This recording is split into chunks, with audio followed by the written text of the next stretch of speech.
Tansei, I'm Kristanashkate. Welcome to APTN National News Daytime. Thank you for joining us. The family of a woman killed by a serial killer in 2022 is one step closer to hopefully being able to get their daughter's remains excavated from a Winnipeg landfill. With the latest, here's APTN's T.R. Wheatley.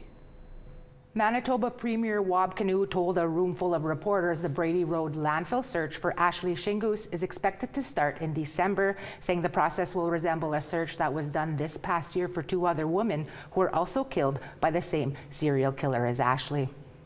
The Shingus family welcomed the Premier to their home in the St. Teresa Anishinaabe Nation for a sweat lodge ceremony earlier this month. Albert and Teresa wanted to start the physical search of the Brady landfill for their daughter Ashley off in a good way. Kinew says he was grateful for the moving ceremony. So now we're moving ahead to the next steps, which involve hiring the searchers. We've done sort of our preliminary test search already. This is very much the same process we used at Prairie Green Landfill, and now we're just doing it at Brady. And because we're there, the City of Winnipeg has been great. Winnipeg Police Service have been great about collaborating with us. In 2022, Rebecca Contois, Morgan Harris, Mercedes Myron, and Ashley Shingus were brutally murdered. Their serial killer is serving a concurrent life sentence for first-degree murder ×4.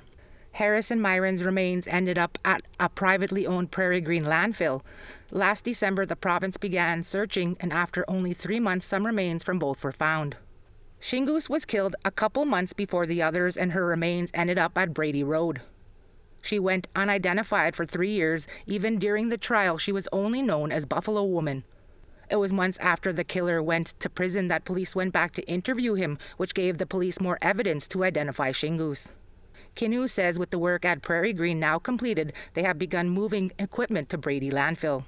We've been doing the decommissioning activities, so it might look like there's activities on site, but it's not related to the search per se. It's because we had buildings there that were moving to Brady, trailers that were being moved to other locations, things like that. This mobile home was placed near Prairie Green for a safe space for the Harris and Myron families to go to during the search. It may move to Brady Road, but it may also serve another purpose. Melissa Robinson is Harris's cousin. We wanted to ensure that it was going to be fair. And we like the idea of, giving it to, an organization maybe that could use it for our unsheltered women, our women at risk. She now works with the Assembly of Manitoba Chiefs, helping other families in need. And just last week, Harris's daughter, Cambria Harris, began working for the province. Cambria is a rock star. She is currently a special assistant to the finance minister with a focus on reconciliation. She showed poise, intelligence, moral courage, and I just think this is a great Manitoban that we have, and hopefully over her time working with us in government, we'll be able to build her up for the next stage of her career and the next stage of contributions to public life in Canada. The fact that political spaces are hiring people with lived experiences is a good thing, says Robinson. And looking at doing these types of roles, you need to have people that are impacted. People, sadly, that know that hurt, that know that loss. The Brady Road landfill search for Ashley is also expected to include searching for Tanya Nepanak. She went missing in 2011. A different killer was charged in 2012 for her disappearance and murder, but those charges were stayed. Back then, Winnipeg police only searched for a week and were not successful. As of right now, though, the province isn't saying much about what the search for Tanya will look like. T.R. Wheatley, APTN National News, Winnipeg. 193. That's how many days it's been since Adyson King's grandmother started keeping a journal about how it feels to keep her granddaughter's memory alive. APTN video journalist Rachel May sat down with Gwen King, who spoke about the time that's passed since her granddaughter's death and the ongoing search for justice. I want the awareness out there. If it can help somebody, can help save somebody, if it can help other families that are grieving, that's what it's there for. Gwen King, Adyson's grandmother, says she loved to bake, listened to music, and had many friends. October 27th, 2025 marks what would have been Adyson's 19th birthday. It's important that we honor Adyson as much as we can.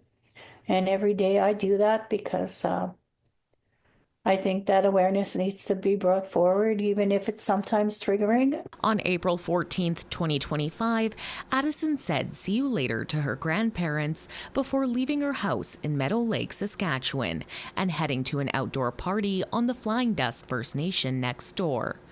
Around 2 a.m., she left the party. That was the last time she was seen alive. Her body was found 2 days later near a river near the Flying Dust First Nation.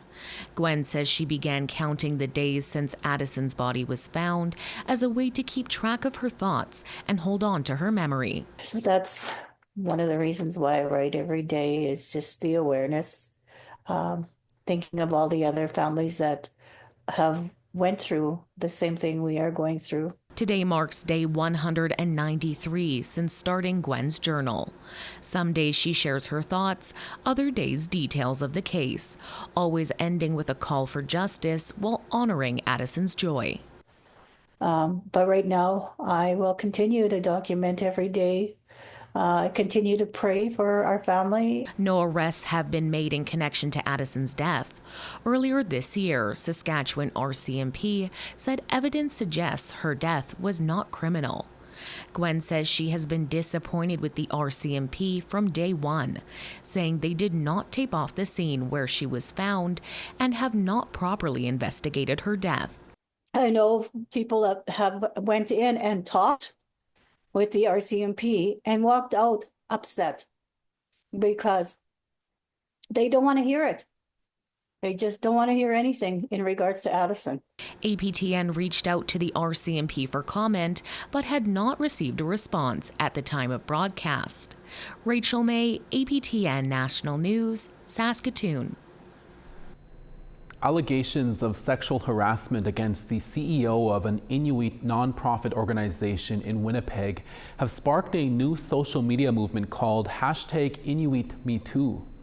An online petition with almost 1,300 signatures is calling for the resignation of Manitoba Inuit Association CEO Nastanya Mullen, citing allegations of sexual assault, harassment, and intimidation. It says Mullen has used cease and desist letters to silence people speaking out about his alleged actions. The group says an interim CEO has been appointed, but they're not saying who it is or if Mullen is still with the organization. Tara Tutu Fotheringham is the president of Amuti Nunavut Inuit Women's Association.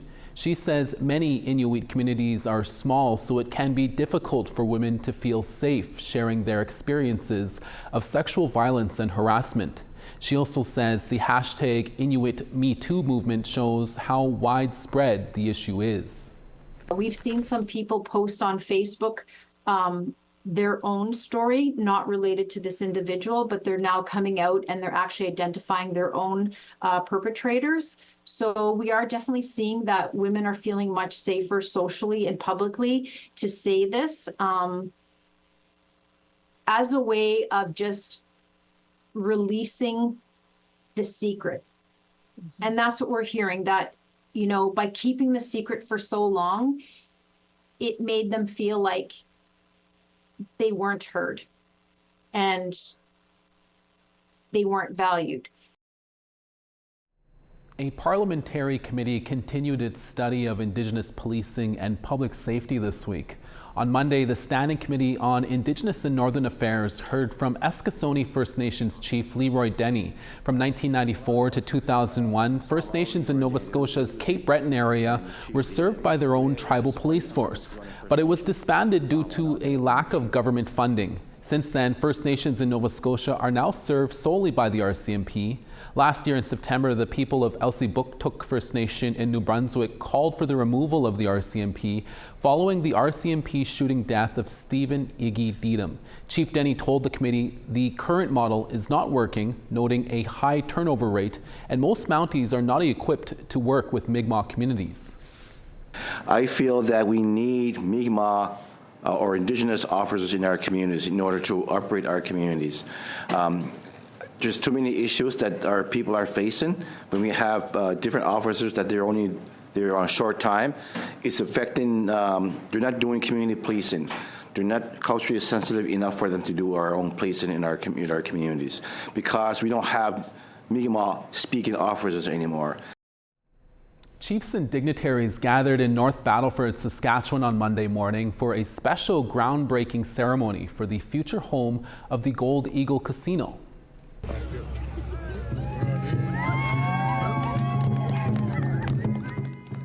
The new 67-acre, $100 million project will be located along Highway 16 on the city's west side, where the Gold Eagle Casino will be relocated and a major expansion will happen.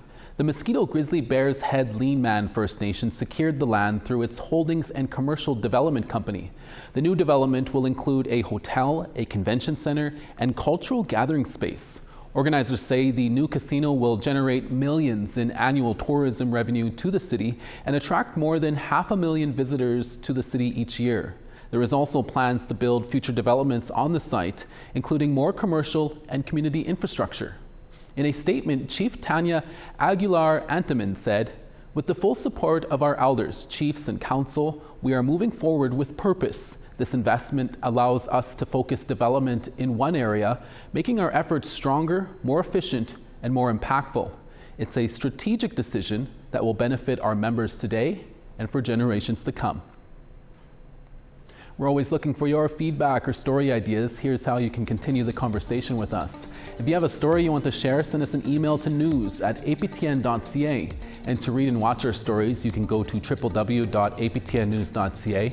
And you can also find us online on your favorite social media sites, including TikTok, YouTube, LinkedIn, and X. Follow APTN News to join the conversation and see our latest stories. Coming up next, we'll bring you an update from the First Nations Health Ombudsman in the Prairies. Plus, our reporter Sarah Connors brings us a preview of what she's working on. I'm Sarah Connors here in Mayo, Yukon, about a 4.5 hours drive north of Whitehorse and home to the First Nation of Notchonayakdun. Coming soon on APTN National News, I'll bring you a story on how Hollow Presence is helping the nation preserve its language, culture, and teachings. And with the territorial election just around the corner, we'll hear from Chief Donna Hope about the issues she wants the next government to prioritize, especially in regards to mining. Stay tuned for those stories on APTN National News.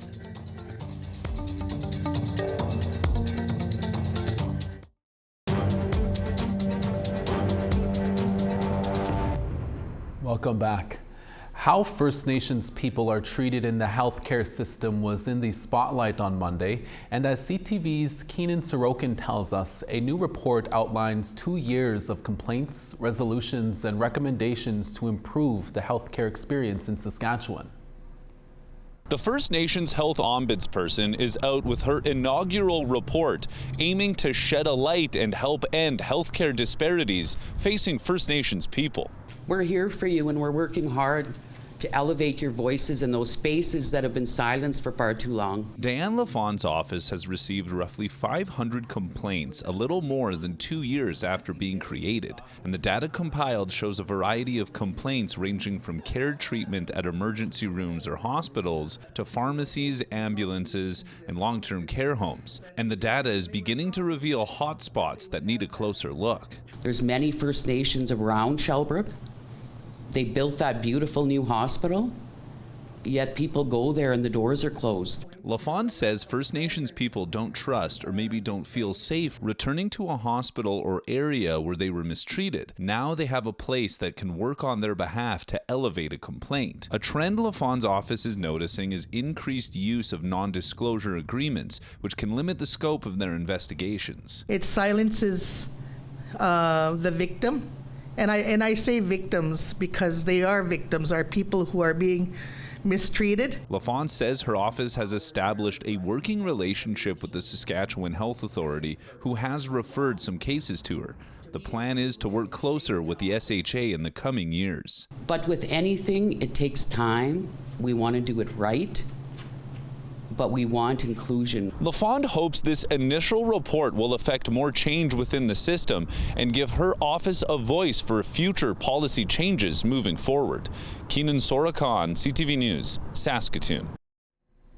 Montreal's McGill University recently hosted an event called Speaking Through Craft, Cultural Storytelling in Business with some familiar Indigenous entrepreneurs. And as APTN's Kim Sullivan reports, when culture meets commerce, a brand can become more than a product. Through their brands, these women have woven identity with historical and cultural narratives, creating successful businesses that celebrate Indigenous representation and values. We reached out to Baptiste Industries up in Quebec. When Brittany Janvier did her postgraduate studies at McGill University's Dishotel Faculty of Management in Montreal, she was the only Indigenous student in her class. Organizing this event, called Speaking Through Craft, Cultural Storytelling in Business, was a full circle moment. Being here today with these women entrepreneurs, I think that's something huge. I think that's something we don't hear very often. I think we have to be very appreciative of that. You know, I think that giving them a voice and a space to talk their story, to talk about what they do, to share it with a group of students, faculty, staff, it's something small in the big picture, but it's a step in the right direction. It was with pride that she welcomed the founder of Cheekbone Beauty Cosmetics, Jen Harper, and the two ladies behind the brand Mini Tipi, Trisha Petura and Mélanie Bernard. These two brands are proof that Indigenous-led businesses can serve as a powerful vessel for cultural narratives. The brand Cheekbone literally started because of this dream I had of 3 Indigenous little girls covered in lip gloss. For Jen Harper, storytelling is an integral part of the company's origins, born from a dream that guided her towards entrepreneurship and continues to inspire its journey. The products' names, along with their natural sources, are deeply rooted in the teachings of her Anishinaabe culture. Storytelling has been a huge part of the brand, and I think if we look at many of the most successful brands around the world, they all have a great story to tell. It's not always easy to blend culture into your brand when 95% of your clientele is non-Indigenous. However, Cheekbone Beauty Cosmetics does it in a way that each product becomes a tool for cultural teaching. That can be difficult because, you know, all of our languages, Indigenous people, are not the easy. They're like some 17 letters, right? So it's important, but we really do the work of making sure that the words are going to come off their lips at some point. If not the product on their lips, we want the Indigenous words to come off their lips too. Mini Tipi's co-founders have the same line of thought. And the name of this design is Kwe. Each textile pattern is rich in symbolism and carries deep knowledge. It's really important for us to ensure that Indigenous voices are heard, and through design we storytell, sharing knowledge through the design so that our customers can feel empowered and start conversations by learning more about the Indigenous culture and the teachings that we share through our designs. For both businesses, their brand carries meaning beyond beauty. Through their narrative, they are committed to challenging myths and amplifying Indigenous truths. When we were launching into Sephora in 2021, it's such a big, they're the biggest beauty retailer in the world. So we knew that the platform and our audience was going to shift. And I personally, and many in my community and friends, we've had the big discussions around this like Hollywood version of what people think an Indigenous person is supposed to look like. And unfortunately, it's not true. We come in all different shades and ranges and skin tones. So it was important that we tell that story. Not many people know about Indigenous stories. The panel's moderator, Matthew Sabo, is studying in the same retail management program that Brittany Janvier graduated from 3 years ago. Like her, he recognizes that cultural representation is important in the business world and that every culture must find ways to be heard. Everyone should have the opportunity to talk about their story in business, and, I think right now it's our turn. Kim Sullivan, APTN National News, Montreal. We now want to tell you about this week's web poll question. Over on our website, we ask, should federal inmates be paid minimum wage for the work they do? This is regarding last weekend's APTN Investigates episode. You can answer yes, no, or unsure. Go to aptnnews.ca to have your say. Before we go to break, time now for a sneak peek at what TR Wheatley is working on for tonight's newscast. Sergeant Tommy Prince of Broken Head Ojibwe Nation, who received numerous awards. The ceremonial celebration for Sergeant Tommy Prince is taking place here in Petersfield, a small community where he was born on October 25th in 1915, which of course is 110 years ago. I'm Karen Braun Prince, Sergeant Tommy Prince's youngest daughter. I've never been here, but it's an amazing place. I can see just the wholesome people. And just to think about the rippling effect and the inspiration that he generated through his lifetime. Remembering a Manitoba hero tonight on APTN National News.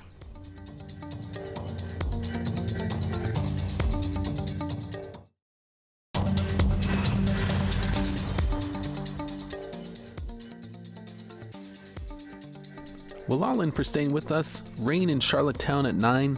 Sun's out in Halifax at 12. Cartwright 7. The Grand River 7. Gaspé 9. Quebec City partly cloudy and 7. Ottawa 8. Sarnia 11. 6 in Sudbury. Sioux Lookout 5. Churchill 6. Norway House 5. 8 in Gimli. Dauphin 2 and sunny. Regina 2, Yorkton 0. 2 in Uranium City, Buffalo Narrows 0. Peace River 5, Fort Chipewyan 2. Edmonton 9, Medicine Hat 13. 12 in Vancouver, Quesnel 9. Prince George 8, Dease Lake 2. 0 in Watson Lake, Rock River -9. 0 in Fort Simpson, Watee 0. Sax Harbor -5 and sunny, Polituck -7. 1 in Chesterfield, Whale Cove 3. And Clyde River -1, Arctic Bay -14 and sunny.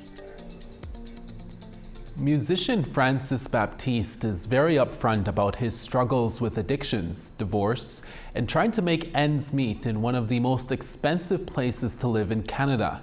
He's just released his new album, Lived Experience in East Vancouver, that details those struggles. Tonight on an all-new episode of Face to Face, Baptiste says he hopes his straight talk hits home with his listeners. Here's a preview. I always try to aim to be as candid and as open and honest and vulnerable as I possibly can be. I think vulnerability is such an important quality in art, and for artists to have to truthfully convey their story and their message. And that's really kind of all I try to bring with my art, is to create some relatability for other people who have had similar struggles as myself, whether you're an addict, whether you've struggled with alcohol or drug addiction, or whether you've been, a single father or a single parent. It can be very difficult, and living in an expensive city, living far away from my community, the Osirius Indian Band in South Okanagan. All of these struggles, I think, make me more human, and hopefully make me relatable to anyone else who's had any of these individual struggles themselves. APTN's Face to Face with Dennis Ward will air today at 6:30 p.m. Eastern Standard Time, right after your evening newscast. And that's your daytime newscast for this Tuesday. Dennis Ward is back for your evening newscast in a few hours. Please join us then. Hi, miigwech, masi chokwana. Thank you for watching, and we'll see you again next day.